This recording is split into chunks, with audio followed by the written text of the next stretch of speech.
All right. Hey, hey, hey. Goodness to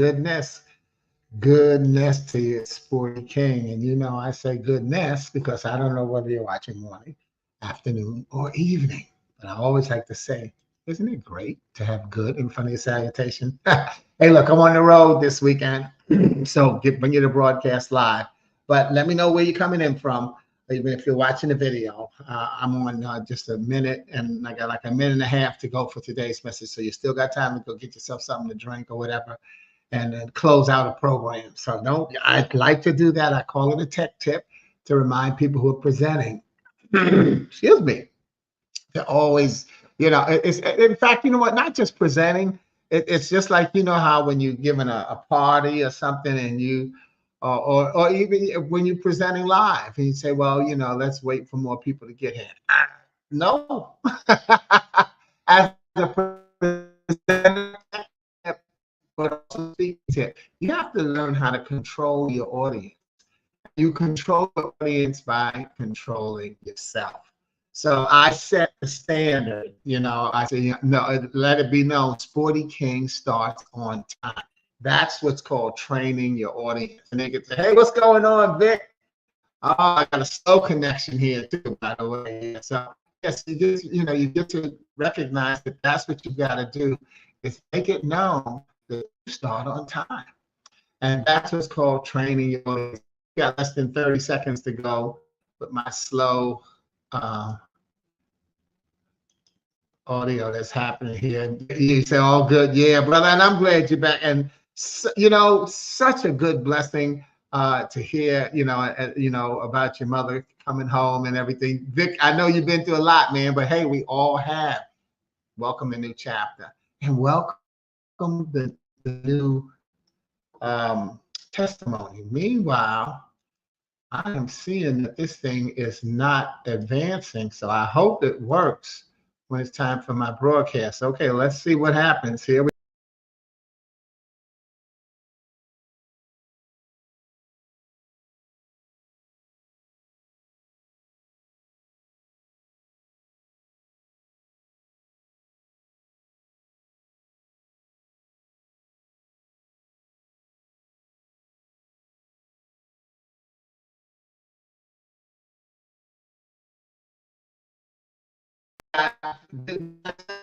Something was happening, and it wasn't cooperating properly. But whew, I'm back.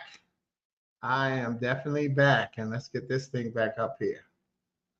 There we go. All right. Yeah, look at the comments y'all missed from Vic. Okay, he said yes. He said yes, and he said it went black, and it did.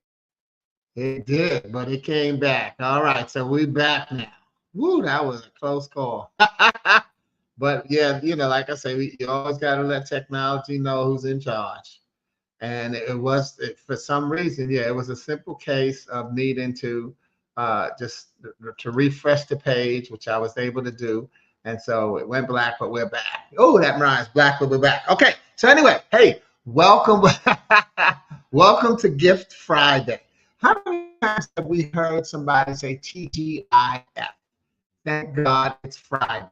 Well, I say, what a Lord does Friday have to the person who took their last breath on Thursday, or any day before that, for that matter? Therefore, instead of using TGIF, thank God it's Friday, I use TGIT, not thank God it's Thursday. Oh, okay. Oop, I went a little too fast.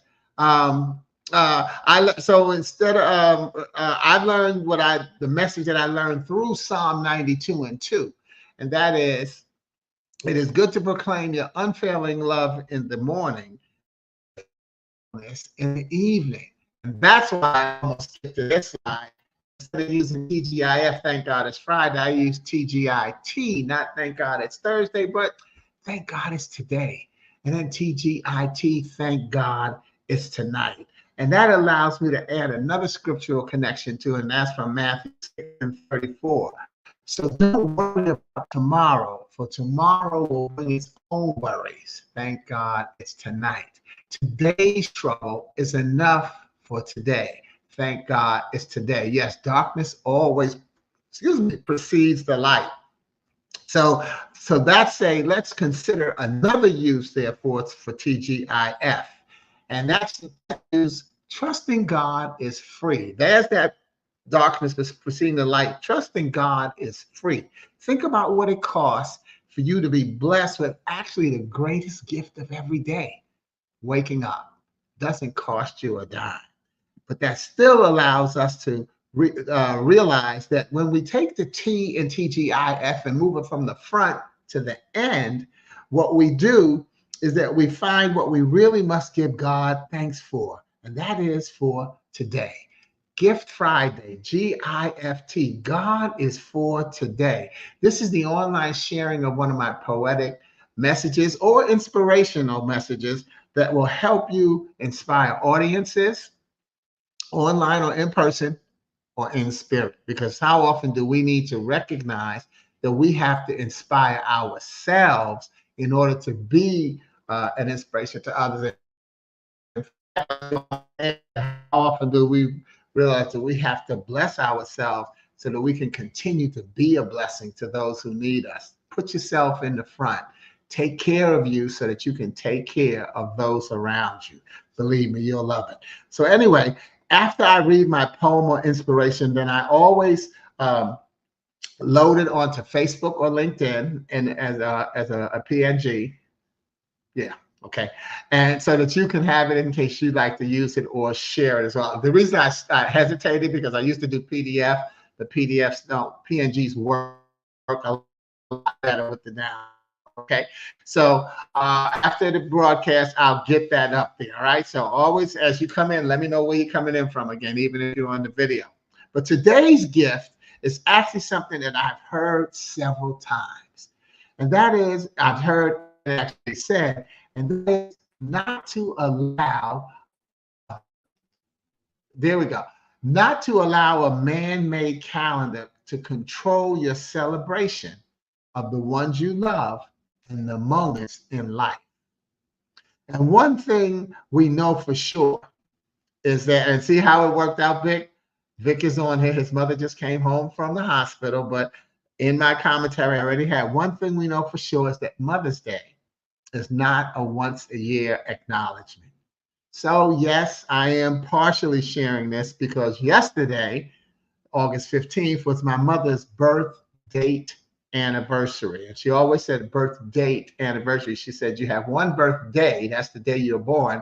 Everything else is the anniversary of that date. So yesterday I celebrated her birth date anniversary. And you know what? I don't really focus on how old she would have been.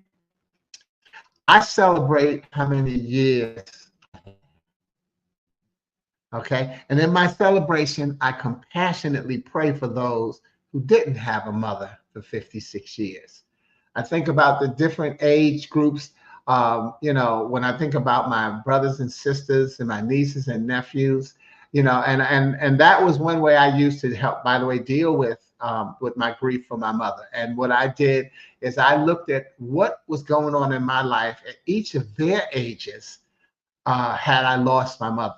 So I had a mother longer than any of my brothers and sisters, and currently any longer than any of my nieces and nephews. So you got to find ways to put things in perspective. And that, like Vic says, that becomes the blessings. You have to recognize and realize that you're partially responsible for creating your blessing through acknowledgement.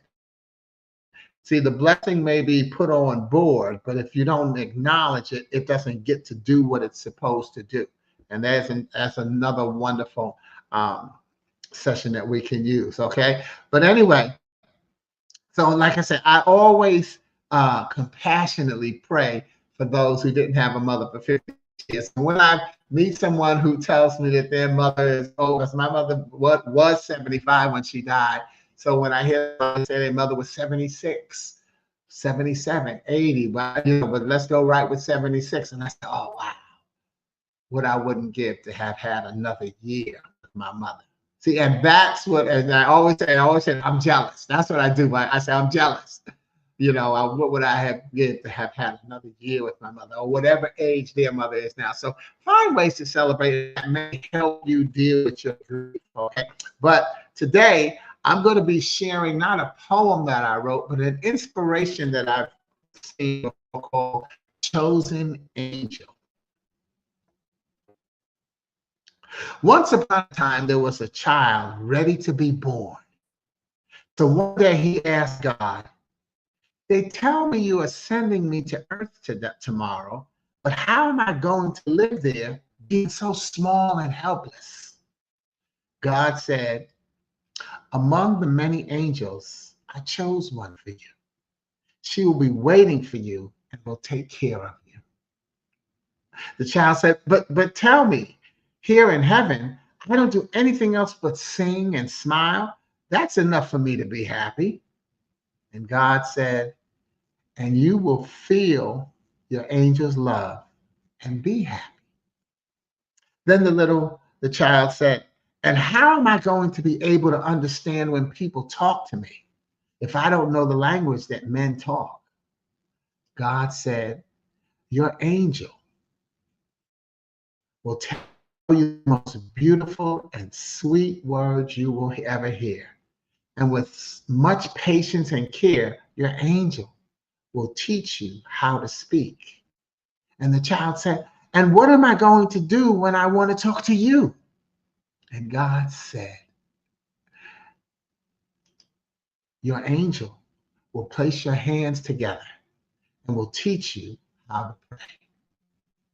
The child said, I've heard that on earth there are bad men who will protect me. And God said, your angel will defend you, even if it means risking its life. The child said, but I will always be sad because I will not see you anymore.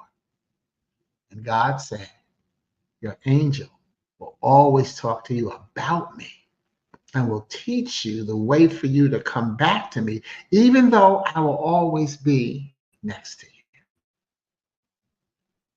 At that moment, there was such much peace in heaven, but voices from earth could already be heard. And the child in a hurry asked softly, oh God, if I'm about to leave now, please tell me my angel's name. And God said, your angel's name is of no importance. You will simply call her Mommy. I started out calling her Mommy. Then over the years, on the poster, these are some of the names different people called her. Mine evolved to Leah as the name I called her. Let me make this even bigger. Can I? No, I guess I can't. Okay. So, well, maybe it looks bigger than y'all. But those are some of the names that people called her. Mom. Oh, let me see. Wait, I think I can actually. There we go. Does that make it bigger? No, it doesn't make it bigger. It just took me out of the picture. That's all. Okay, but anyway, you can click on it and see some of the names the nicknames that people called her. And before she died, the name we used to call her, I used to call her, was Leah. It has nothing to do with her name. Her name was Mary Louise King, but we called her Leah, and that's just something we ended up making happen. And I also threw that picture in there of her fine self, pre-children, I guess. And so again, that's what I do to celebrate Mommy. And so where was I? So and I could really celebrate her because I celebrated her when she was here. So that's why I celebrate all the mothers, past, present, and future. And I bless all of you who celebrate your angel. Recognize that it's always Happy Mother's Day, because Mother's Day is not a one-day man-made calendar acknowledgement. Celebrate your mother, whether she's here or not.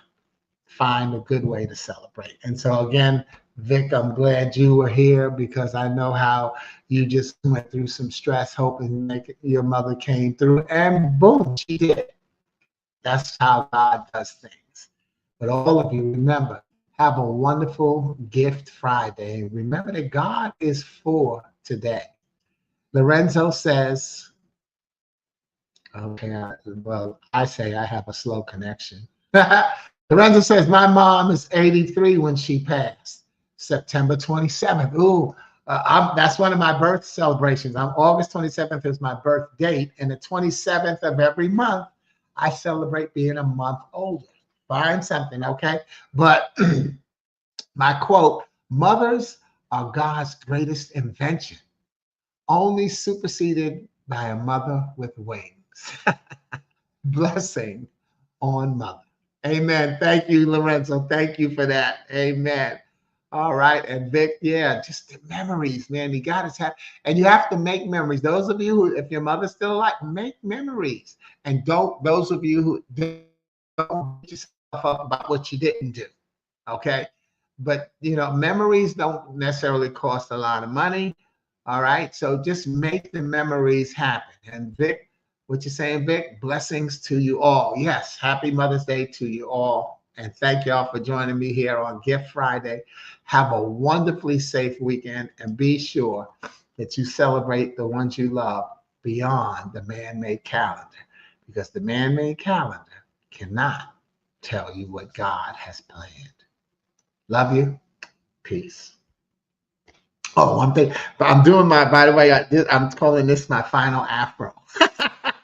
So I'm planning on cutting it for my birthday, or at least at the end of August. I'll see. That was my original plan, but hey, I've been liking my afro so much, I might not. I'll see how far it goes. Thank you, Lorenzo. You're welcome. Oh, yeah, I'll pause because I've even got a slower connection right now. But thank you, and thank you for adding those words of wisdom. I really like that. Let me put that up there again, Lorenzo. Okay. All right. Mothers are God's greatest invention, only superseded by a mother with wings. See, and now you have to think about what was just said, written and said there. God created mothers with wings.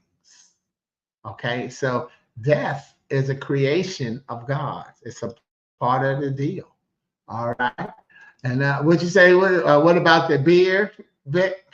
What about? Well, the beard comes and goes, and I used to always just with the beard thing. I used to laugh, like I tell my female friends, "Hey, we don't get to do many things, So I either grow the goatee, grow the beard, go clean shaven. I've always said, yeah, that's something I can do because I didn't, I don't do all the hair. I tried twist once, and they really worked out well. Shout out to my girl, in Chicago. Was it Zena? Uh-oh, well, it was Andrea's daughter. Time's up, but I really enjoyed the twist. So cut afro, short hair. I'm not doing bald. I don't have a desire to do that. I don't know that everybody does. I think most guys end up being bald, and so then they go with it. So I guess that's another reason I'm doing my last afro. Why? Because I can. All right, y'all. Look. It made me think about that joke, when people touch your hair, mine is so soft. Yeah. Yeah, I'm really enjoying it. My father grade well and my mother grade well, so I'm really enjoying it. So, again, just something else to celebrate. Look, I'm out of here. Y'all be safe. Have a good weekend. Peace.